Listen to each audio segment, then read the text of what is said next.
This is Bell Canada. You have a collect call from... No, it's Matt. You may press 1 now to accept the charges. Press... Thank you. My name is Matthew McQuarrie. I'm here today to tell the real story about why I killed Emerson Sprung.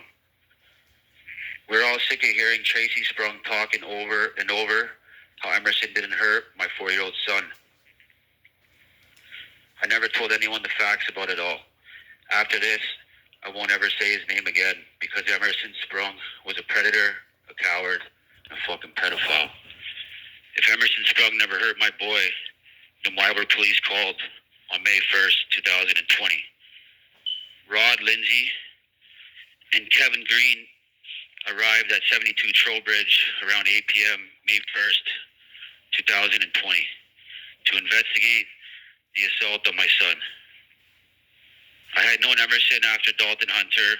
My friend advised me he was Amanda Carter's cousin, his girlfriend. Dalton and I were at court, and Emerson was in a separate cell at the Owen Courthouse. The next time I seen Emerson was in Meaford when we ran into each other by chance. Emerson would constantly reach out on Facebook, asking to link up for random shit. Eventually, I did meet up and started stopping at his place once in a while.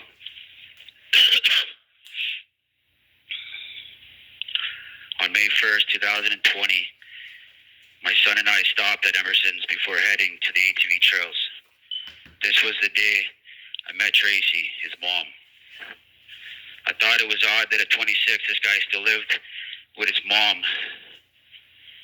But they were both on welfare, Emerson said, so they couldn't afford their own place. During this visit, I used the washroom.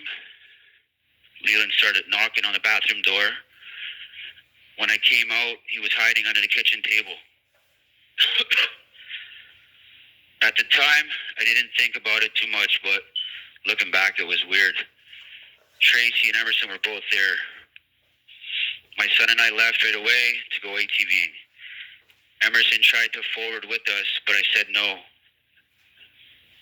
We ended up at Memorial Park later that day, which was empty due to COVID. Emerson messaged me on Facebook at some point and asked what I was doing.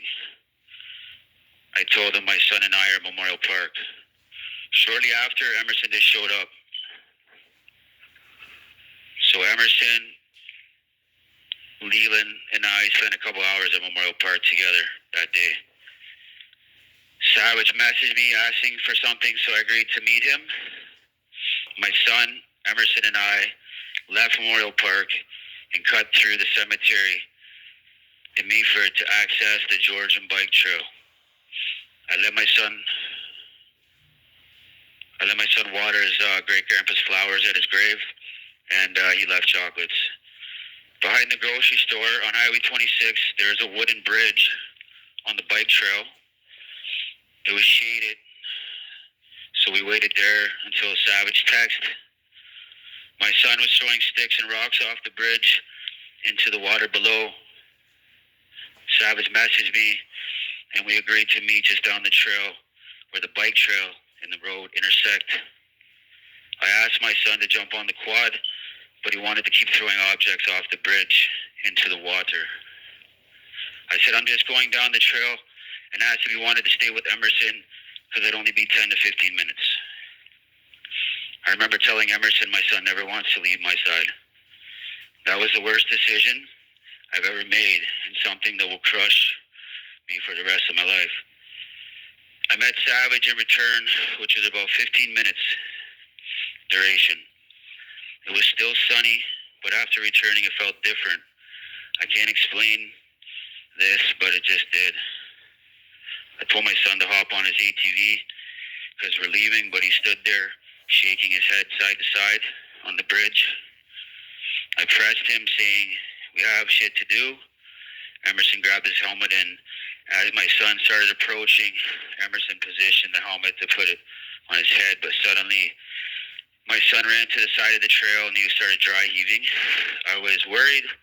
I started rubbing his back, asking if he was okay. Okay. My son said, yeah. I hugged him, put his helmet on, and placed him on his quad. Down the trail is the high school. That is where Emerson told me he was leaving. When he left, my son and I got to the area where nights used to be. My son got off his ATV and asked where Emerson was. I removed his helmet because he had a different look in his eye. I told him, Emerson went home, buddy. Why? My son said he touched my stomach, and I said, what? Like, what are you talking about? My son kind of slapped his own head and then pulled his hair, saying Emerson did that. I was shocked and couldn't believe what my son was telling me. My son said Emerson put a knife on his head and pointed at the top. Then he said on my pepper and butt as he pointed at the areas. It took my breath away. I literally couldn't breathe. I said, I'm so sorry, I didn't know. My son said Emerson called him a faggot and a head during the assault. I kept hugging him, saying, I'm sorry. My son looked in my eyes, his bottom lip kind of quivering. He said, it didn't hurt, Daddy. It broke my heart. I called my dad, and my son told him the same thing. My dad told me to call the cops. I called Cindy, my brother's wife, and my son told her the exact same thing. Cindy sent Andy, my brother, to pick up my son while she called the police. I arrived shortly after with his ATV. Rod Lindsay and Kevin Green, two Meaford police officers, arrived. My son told them what happened. Kevin Green told me because my son's age, he wouldn't be credible in court. They would contact special investigators who handle these types of cases. I said, this is it? They said detectives have to deal with it. Police did no rape kit, did not take my son's clothes for possible DNA evidence, didn't bring ambulance or take him for a video statement at the police station. I started asking, what if it was your kid? Would it be different? Rob Lindsay looked at me and said, if it was my kid, I put being a father before being a cop. I said, what the fuck does that mean? Rob Lindsay said the same thing, and they left.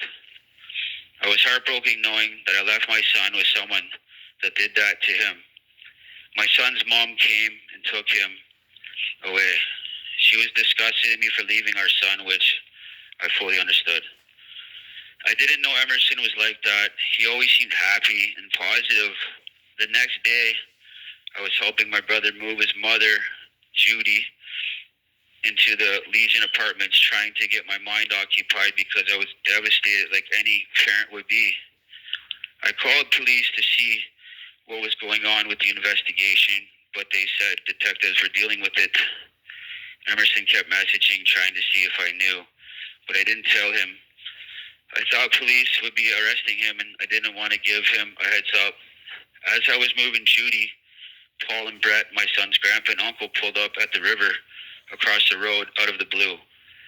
I went across the road to talk to Paul, and my son was in the truck. I got him out, and I held him. I was crying, and he wanted to come with his dad. Paul said it's best if he wasn't with me right now. I called the police again, asking what was happening, and advised them Emerson was constantly messaging me. Police had nothing to tell me other than they were working on it. I thought because of who I am that the police are not helping my son. I never in my life asked or expected police to help me, but this was different. My son should have been helped, regardless of who his dad is. I started drinking, and Emerson kept messaging for soft. I told him I'd meet him at Memorial Park. I was at Memorial Park. Emerson was using Facebook because the fucking loser didn't even have a cell phone.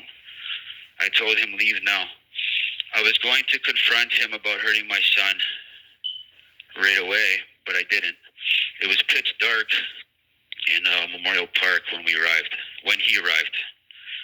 I wanted to see his demeanor, see how he acted in my presence. Emerson was a predator, and he knew how to hide his dark side.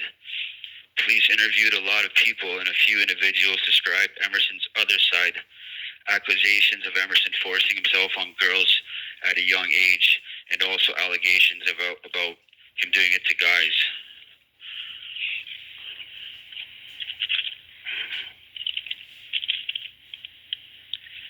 We left Memorial Park around 9:30, 10 p.m. When we got to the cemetery road, I said, let's cut through here. It was a long, eerie walk down the road into Lakeview Cemetery. We got to the bench by the pond and sat down. It was dark, but I could still see his goofy face. I stood up and said, my son told me what you did to him. At that moment, his demeanor completely changed. His eyes widened and the color drained from his face. Emerson didn't deny it. He didn't say anything. I started punching him, kneeing his face, and that's when he yelled, okay, Matt, I'm sorry. I continued hitting him, and Emerson yelled, I'm sorry, it's not my fault. Okay, enough, Matt, my teeth are broken. I'm sorry, he cried. I was thinking about how I wasn't there to protect my son, and I felt almost possessed. I pulled out my knife, and I stabbed him in the neck, his back, his chest. I lost control, and I couldn't stop stabbing him. Emerson fell to the ground. I just kept thinking, this piece of shit put a knife to my son's privates in his head. So I put my knife through his head. I didn't feel like I killed someone at that time. To me, he was a monster. Would human assault an innocent 4-year-old boy? I believe today that if the Meaford police had arrested Emerson for hurting my son, he would still be alive. I was hurt and heartbroken about the fact I left my son with a monster. I have to live with that for the rest of my life. I love my kids to death, and there isn't anything I wouldn't do for them. Police made me feel like they didn't care about my son. Not once has Tracy Sprung ever apologized for what Emerson did to my son. She's constantly saying my son lied to the police. Why the fuck would my son lie about this? A 4-year-old boy isn't even capable of fabricating something like that. I will always remember looking in my son's eyes, lip quivering, telling me it didn't hurt, Daddy. All of Emerson's family denying the allegations are pathetic, low-life fucking losers, man. I'm not sure why Tracy keeps talking shit, trying to make people think Emerson wasn't a pedophile. Keep running your mouth. We all know you're a fucking alcoholic junkie, fucking slob. You're the reason Emerson who he was. You keep thinking people are riding for a fucking pedophile, saying you're watching me and shit. I'll tell you right now, anyone wants to ride for a pedophile can get it too. Fucking soaked. Stop talking my name and whining about a pedophile, because he's exactly where he belongs. Far away from innocent, helpless children. True story.